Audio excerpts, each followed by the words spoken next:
Welcome, ZASLOW Show 2.0. It is a Friday, the 10th of November. Good to have you aboard, part of the Believe Podcast Network, and presented as always by our title sponsor, everything ZASLOW Show 2.0, Anidjar and Levine, accident attorneys, 800-747-FREE, 800-747-3733. You're involved in any kind of an accident, Anidjar and Levine gets you the compensation you're entitled to. Let them put their skills to work. First, you call 911. You make sure everybody's safe. Then you get the money you deserve. You call Anidjar and Levine Accident Attorneys, 800-747-FREE, 800-747-3733. Got a fun show today. It's Friday. I'm so glad to have you guys with us. I feel like I got a big weekend ahead of me. I'm very excited about what's to come. I hope you guys feel good about the week that you just went through, and we get to finish it all up together. And of course, I got to tell you guys, if you're looking to get in on that action, bet online. You got all the hoops action, NBA, college basketball. Bet online remains your top spot for all your live betting action and contests. Also NFL, college football, UFC, NHL, they're all in full swing. Bet online is your number one source for wagering news, odds, trends, and predictions. All the hoops betting action along with every sport available at your fingertips with both desktop and mobile access at any time. Head to the Bet Online today and remember to use the promo code BELIEVE, B-L-E-A-V, and you get your 50% welcome bonus on your first deposit. Bet Online, where the game starts. All right, it's Friday, which of course means we have so much action going on, including, I got to tell you guys if it's a big game or not a big game. Got to tell you guys if we're looking at a big movie or not a big movie. So there's a lot happening here, all right? I can tell you guys a couple things right off the top. Number one, shout out to my son Corey. His school, Posnack School, had their home opener last night, varsity soccer. My son is a freshman, plays on the varsity soccer team, which is really cool. They had a draw 2-2, so that's a nice little result right there. You get a point out of that. So shout out to those kids. I enjoyed watching them play last night. Also, we're going this afternoon. I'm not going to tell you if it's in big movie or not a big movie. Maybe it is. I don't know. But it's Friday. It's Veterans Day. Shout out to all the veterans out there. Everyone who has served our country. I mean, the sacrifice, you can't even put it into words. And by the way, not just for the soldiers, not just if you in particular served, but your family. They're serving as well. They're part of it, okay? So big time shout out and thank you to all the veterans out there on today being Veterans Day. So the kids don't have school today, and I'm going to take my son this afternoon. My younger son, Jordan, we're going to go see the Marvels. Now, is that going to be in big movie or not a big movie? I don't know. I'm not going to spoil it for you, but we're going to see the Marvels this afternoon. I can tell you, I have low expectations. Very low expectations to the Marvels. I didn't even finish watching Ms. Marvel. That was the TV show came out, the episode, the series that came out, I don't know, like a little more than a year ago maybe. I didn't even finish it. I have very low expectation for the Marvels. But anyway, we'll go see that. Hopefully we enjoy it this afternoon. So we got that going on as well. Let's start out. Oh, and by the way, come on, what am I thinking here? Tonight, what are you doing tonight? Oh, look, it's Friday night. You're sitting around, you're relaxing. How about you put on ESPN Radio? You listen to Amber and Ian. I'm filling in tonight for Ian Fitzsimmons, so I'll be doing this show with the best girl, Amber Wilson. So tonight, Amber and Ian, make sure you're listening 7 to 10 p.m. ESPN Radio, ESPN app, Sirius XM channel 80. And I think you also get it locally on ESPN 106.3 FM West Palm. But the ESPN app, that's the easiest way. Sirius XM channel 80, that's the easiest way. So tonight, 7 to 10 p.m., I'll be back on with Amber, filling in for Ian Fitzsimmons. So Amber and Ian tonight, 7 to 10 p.m., I'll be on with Amber Wilson. I'm also doing Monday night with her. So I'm really looking forward to that. That's going to be a lot of fun. It's been a few weeks since I did the show with Amber. The last few weeks for ESPN, I've been hosting ESPN Radio NFL Game Day on Sundays with Mike Tannenbaum and Herm Edwards. Shay Cornett is back in the big chair. So I'm no longer doing that. I was filling in for her. She was away for a few weeks, I guess. But now tonight I'm doing Amber and Ian. Monday I'm doing Amber and Ian as well with the great Amber Wilson. So make sure you're listening tonight. I'm very excited about that. All right, let's start things off, though. You had a couple of NBA games last night. You had, in Mexico City, the Atlanta Hawks beat the Orlando Magic, but the game before it, the Indiana Pacers beat the Milwaukee Bucks. So the Bucks dropped to 5-3. And Indiana, by the way, highest scoring team in the league. Holy shit, can that team score? Between Tyrese Halliburton, who's awesome, and Benedict Mathurin, Miles Turner. This Indiana team, they are fun. They scored a ton of points. And if you want to talk about a trade that made sense for both teams a couple years ago, Sacramento and Indiana, where Sacramento acquires Domantas Sabonis for Tyrese Halliburton, Sacramento became a playoff team. Indiana, they're looking like a playoff team. They score the most points in the league. That's one of those trades worked out for both teams. But anyway, the story from that game, Giannis Antetokounmpo, 54 points last night. Damian Lillard did not play.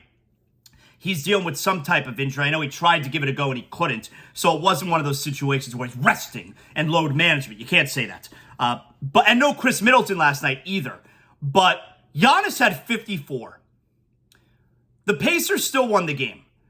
Now, granted, you can't judge Milwaukee based on losing, the points they give up to the Pacers. Pacers are scoring a ton of points against everybody. But Milwaukee's defense has been bad this year, especially in the backcourt. They can't stop anybody.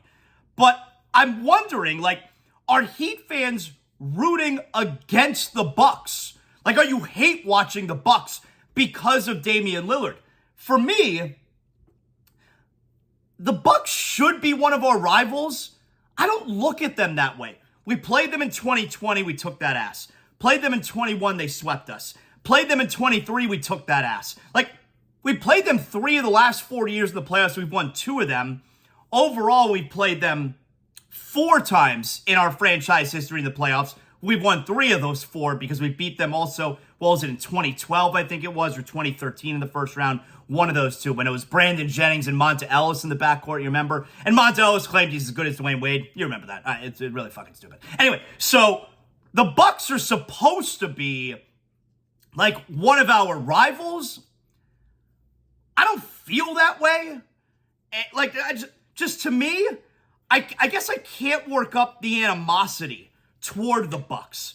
But then maybe you get the whole, all right, they're the ones who got Lillard, but it's not like the Bucks did anything wrong to us in that spot. So, and maybe it's just me.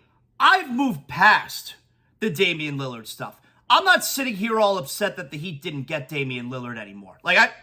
Once the season started, that's gone. That's over with. He doesn't play for us. He's never played for us. He certainly didn't do anything wrong to us. And the Bucks didn't do anything wrong either. But I think there are Heat fans, and this is okay if you are. I think there are Heat fans who are hate watching the Milwaukee Bucks. I'm not one of those. But I do like that the Bucks 5-3. Are they struggling? I mean, Heat are only a game back. But are they struggling at 5-3? They're certainly struggling defensively. I like that the Bucks are struggling, not because I'm hate watching them, but I like that the Bucks are struggling because, hey, it's one less team at the top of the Eastern Conference. We know the Celtics are really, really good, and I didn't like the Celtics after acquiring Porzingis, but then when they acquired Jrue Holiday, I'm like, oh, now it makes sense. Now this is a major upgrade from last year's team. I do believe that. And I think we all see, by the way, I didn't even talk about this yesterday. Watching the Heat against the Grizzlies and Marcus Smart kind of sucks. Marcus Smart's a good player to have on your team when your team is good. Even though I was never really sure if Marcus Smart was a winning player. He does a lot of negative things for your club. The decision-making, the shot-taking, a lot of it, technical fouls, a lot of it is not winning stuff. But on a winning team, Marcus Smart has a role. On a bad team, like the Grizzlies right now, he sucks. And there's no covering that up. He is not a very good player. Anyway, I like that. I'm not hate watching the Bucks. I like that they're struggling for what it could mean for the Heat moving forward. But that brings us, though, to a team that I think a lot of people, maybe myself included, did not think was going to be one of the upper echelon teams, and certainly looks like it. And so if you believe that Milwaukee maybe is not going to be as good as everybody tabbed them to be, Philadelphia is a lot better than people thought they were going to be. 6-1 right now. Best record in the Eastern Conference. The only team with a better record is the world champion Denver Nuggets at 8-1. But the Sixers at 6-1. See, that's the team that I would be hate watching if I'm a Heat fan. That's the team for me that I look at, not Milwaukee, and see what we could have had. With the Bucks, you look at it and think you could have had Damian Lillard. Not really, but I guess. With the Sixers, you really could have had Tyrese Maxey. That's the one for me as a Heat fan that makes me crazy, that's the guy we should have had. And that's the guy we should have had where you say we should have had Lillard. Okay, you would have had to give up a lot to get him. Well, you could have had Maxey. You didn't have to give up anything to get him. And it also means you wouldn't have to watch Kyle Lowry on a nightly basis. Now, the Sixers, maybe we shouldn't be surprised. I think not having James Harden and getting role players, Nikola Batum, Robert Covington, that was addition by subtraction for Philadelphia. But the real addition by subtraction for them was not having James Harden meant more Tyrese Maxey. And that is a major net positive for Philadelphia. More Tyrese Maxey. And then, okay, Tobias Harris is your number 3. Fine, but Embiid and Maxey are so good that Tobias Harris can be your number 3. And you're probably a contender in the Eastern Conference. So even if you believe Milwaukee is not going to be as good as people thought, I think at this point, even though it's early in the season, you see how much better Philadelphia is minus James Harden. And I'm not sure the Clippers are better with James Harden. It's only a couple games. Yes, they're 0-2, but man, like I don't think that move. I told you when they made the trade for Harden, it doesn't move the needle for me if I'm the Clippers.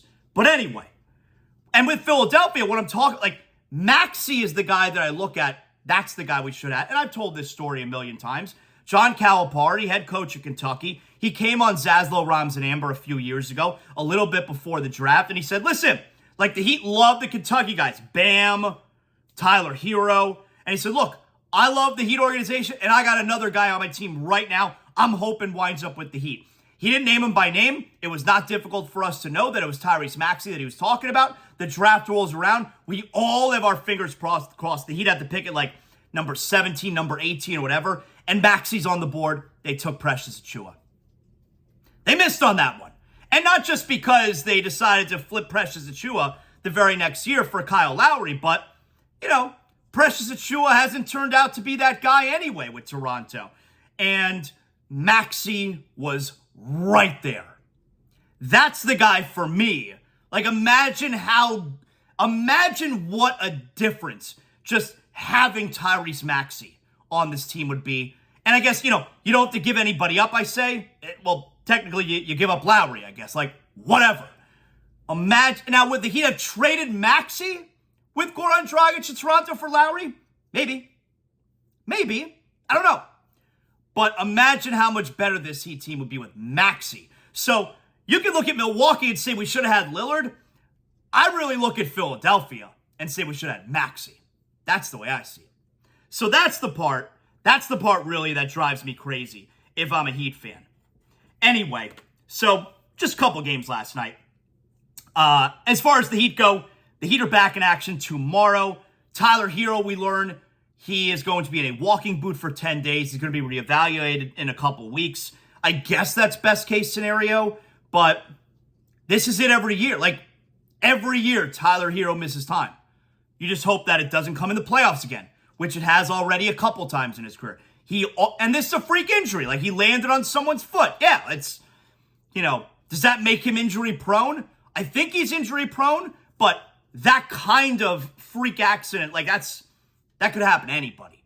So he'll be reevaluated in a couple of weeks. I do want to mention a couple things here. And I want to get to some NFL. First, though, if you're thinking about how you're going to enjoy all of the action this weekend, be it football, the Heat, Panthers, whatever, you know I'm telling you, run on out to the store and get yourself a 6-pack of Johnny Cuba. Johnny Cuba, official beer of ZASLOW Show 2.0. Got another Johnny Cuba tailgate coming up with the Dolphins next weekend, Dolphins and Raiders. I'll give you more info on that next week. But Johnny Cuba, a refreshing German lager in a can. It's those European roots with a Caribbean soul. It's perfect for South Florida. That's what we're talking about. And of course, you can pick up a 6-pack of Johnny Cuba, your local Sedano's, Presidente, Winn-Dixie, Fresco y Mas. Remember, always drink responsibly. Johnny Cuba, official beer of ZASLOW Show 2.0, the most delicioso beer. Remember, Johnny Cuba's mantra, stay tranquilo, and more is always brewing. A couple things. I want to give a few thanks out. I've been on a couple different podcasts this week. Number one, earlier in the week, I was on the P&B Fantasy Football podcast. You can check it out. I mean, I retweeted it a couple days ago, but you can check it out anyway at PNB Fantasy Pod. So I was on the PNB Fantasy Football Pod the other day. Had a lot of fun with those guys. And it came out today. And yesterday I was on the Random Scrub Heat podcast. Hot Take Harry, you guys know him, part of Heat Twitter on social media. At Basement Sports N. I retweeted it today, but you can also check out at Basement Sports N. I was on the Random Scrub Heat podcast yesterday, and that came out today. And a couple things that I want to mention from each of those pods. So I was asked a couple fun, we talked about a lot of stuff, but a couple fun things that I wanted to mention here. So on the PNB Fantasy Pod, I was asked to give my Mount Rushmore of South Florida, all-time favorite South Florida sports teams. Like what year? This was very tough. So for all-time, think about it, for your top 4 favorite Miami sports teams. And here's what I had. The first thing I will say is I had no Dolphins. I mean, how pathetic is that? That's not pathetic on me. It's pathetic on the Dolphins. I had no Dolphins. Top 4, Mount Rushmore, favorite Miami sports teams. Number 1, and this is in no particular order, 2003 Florida Marlins. That summer, did not expect the Marlins to be shit. My boy and I, Jared, we were at UF. We were like the only 2 of our friends who stayed for the summer. And we're just like, you know what? Let's just watch the Marlins every night. We weren't taking classes. We were doing nothing. And they were supposed to be shitty. They ended up winning the World Series. It was so much fun. If you're that age that you were able to experience it, you know what I'm talking about. So 2003 Florida Marlins were on my Mount Rushmore. 2004 Miami Heat. That's right. That team won 42 games. That was the team that went to the second round, lost in Game 6 to the number 1 seed Indiana Pacers. But it was Dwayne Wade's rookie year. Lamar Odom, Caron Butler, Rafer Alston, Brian Grant, Eddie Jones.